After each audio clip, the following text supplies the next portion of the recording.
अभिमन्यु के अल्प आयु होने के पीछे क्या रहस्य है, चलिए जानते हैं इस वीडियो में। हेलो दोस्तों, मैं हूं सुगंधा और आप देख रहे हैं चैनल सुगंधा ज्ञान सुगंध। तो चलिए शुरू करते हैं। महाभारत का महायोद्धा अभिमन्यु, जिसने एक युद्ध में अकेले ही कौरवों की पूरी प्रधान सेना को घायल कर दिया था, इस योद्धा का जन्म और मृत्यु एक ऐसा रहस्य है जो लोक और परलोक के ऐसे भेद खोलता है जिन्हें जानकर कोई भी हैरान हो सकता है। इस असाधारण योद्धा का भगवान श्री कृष्ण का भांजा होना और महज 16 साल की उम्र में वीर गति को प्राप्त होना एक रहस्य है। दरअसल इसके जन्म से पहले ही इनके पिता ने इनकी मृत्यु की उम्र तय कर दी थी। अगर आप सोच रहे हैं कि अर्जुन ने ऐसा किया था तो आप गलत सोच रहे हैं, क्योंकि अर्जुन तो मात्र 16 वर्ष के लिए इनके पिता बने थे।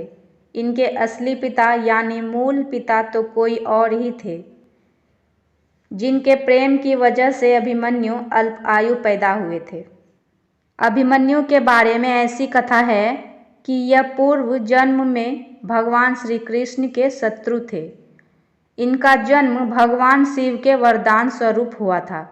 ऋषि शेषिरायन ने भगवान शिव से वरदान में एक ऐसा पुत्र प्राप्त किया था जिसे कोई पराजित नहीं कर सकता था।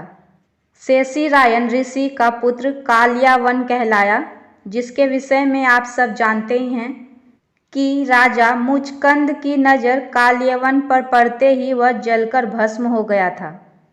कालियावन के भस्म हो जाने पर श्री कृष्ण उसकी आत्मा को पोटली में लपेटकर अपने साथ ले आए।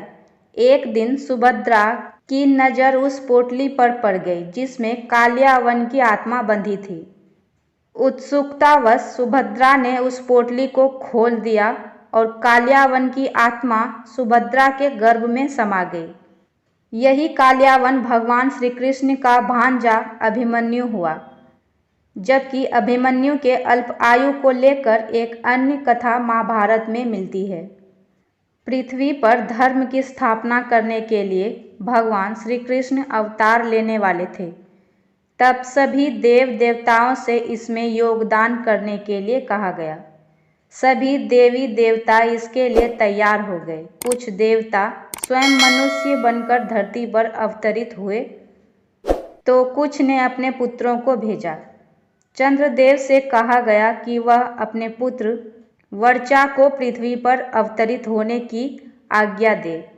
चंद्रदेव ने कहा कि वह अपने पुत्र का वियोग नहीं सह सकते। देवताओं के अनुरोध पर चंद्रमा ने कहा, अपने पुत्र को महज 16 साल के लिए धरती पर भेज सकते हैं, इसके बाद वह मेरे पास लौट आएगा। चंद्रदेव का यही पुत्र अभिमन्यु हुआ। पिता चंद्रदेव ने अपने पुत्र की आयु महज 16 साल निर्धारित कर दी थी। इस कारण सुभद्रा के गर्भ में अभिमन्यु चक्रव्यूह में प्रवेश करना तो सीख गए, लेकिन जब चक्रव्यूह से निकलने का रास्ता अर्जुन बता रहे थे, उस समय सुभद्रा को नींद आ गई। इससे अभिमन्यु चक्रव्यूह से निकलना नहीं सीख पाए और महाभारत युद्ध के दौरान इस व्यूह में फंसकर वीर गति को प्राप्त हुए। अभिमन्यु के अल्प आयु होने के रहस्य को श्री कृष्ण जानते थे, इसीलिए जब भी अभिमन्यु ने चक्रव्यूह से निकलने का रास्ता श्री कृष्ण से जानना चाहा, वह टालते रहे और विधि का विधान सफल हुआ। चंद्रवंशी अभिमन्यु 16 साल की उम्र में पिता चंद्रमा के पास लौट गए। आशा करती हूँ कि यह जानकारी आप सभी को अच्छी लगी होगी। अगर अच्छी लगे तो मेरे वीडियो को लाइक करें और मेरे चैनल को सब्सक्राइब करना ना भूलें। धन्यवाद।